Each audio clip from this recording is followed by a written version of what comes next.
Hello दोस्तों, मैं आप सभी को अपने चैनल पर स्वागत करता हूं। डिस्क्रिप्शन लिंक में जाकर आप पूरा वीडियो ज़रूर देखें। सर्वांग सम एवं समरूप, इसके बारे में आज हम चर्चा करने जा रहे हैं। इसके पहले वाले वीडियो में त्रिभुज, चतुर्भुज और वृत्त के बारे में हम पहले डिस्कस कर चुके हैं। तो सर्वांग सम और समरूप के बारे में आज हम जानते हैं।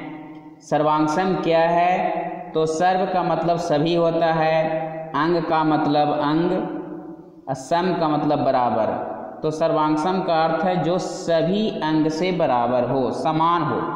जो सभी अंग से समान हो उसे सर्वांग सम कहा जाता है। इसे हम दो आकृति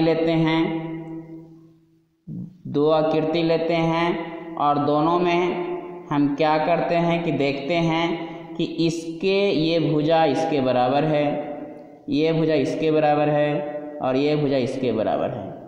तो सभी अंग से समान है, तो इसे सर्वांग सम कहा जाता है।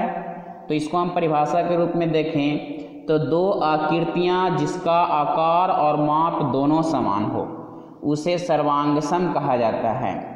वैसी आकृतियाँ जिसका आकार और माप दोनों समान हो उसे सर्वांग सम कहा जाता है। और एक पढ़ना है समरूप क्या है। तो समरूप में सम का मतलब बराबर, अरूप का मतलब रूप होता है।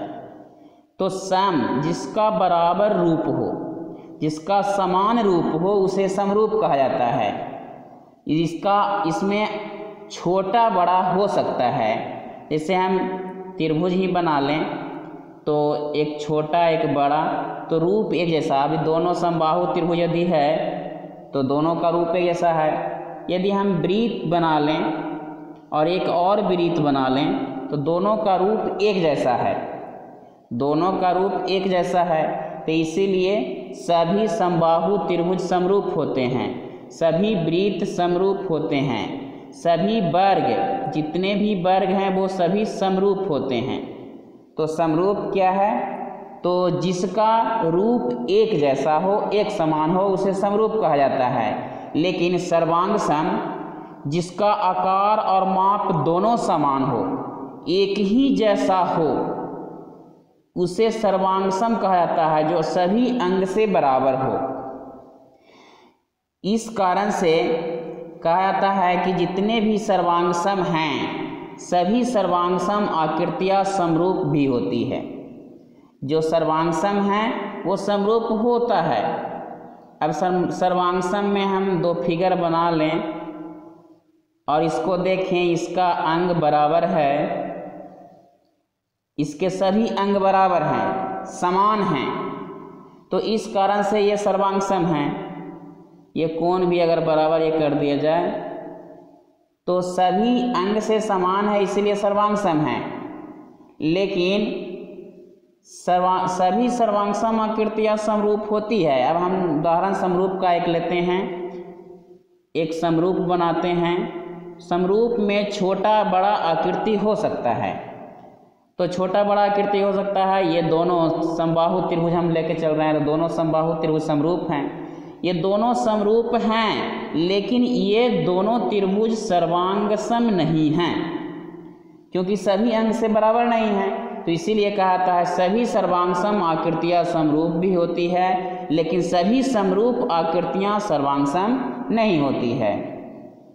उसके बाद हम बात कर रहे हैं एक केंद्रीय या सकेंद्रीय वृत्त की। एक केंद्रीय या सकेंद्रीय वृत्त क्या है?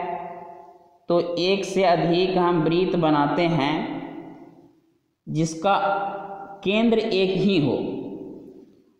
वैसे वृत्त जिनकी त्रिज्याएं भिन्न भिन्न हो लेकिन केंद्र एक ही हो। मानकर चलें कि इसकी त्रिज्या 1 सेंटीमीटर है और इसकी त्रिज्या 2 सेंटीमीटर है, तो त्रिज्या में अंतर आ रहा है, त्रिज्याएं भिन्न भिन्न हो रही है, लेकिन दोनों वृत्त का केंद्र एक ही है, तो उसे सकेंद्रीय वृत्त कहा जाता है।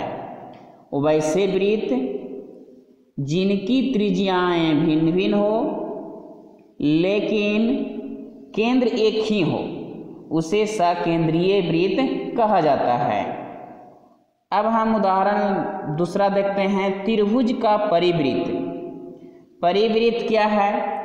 तो वह वृत्त जो किसी त्रिभुज के तीनों शीर्षों से होकर जाती है। वह वृत्त जो किसी त्रिभुज के तीनों शीर्षों से होकर जाती है। अब एक हम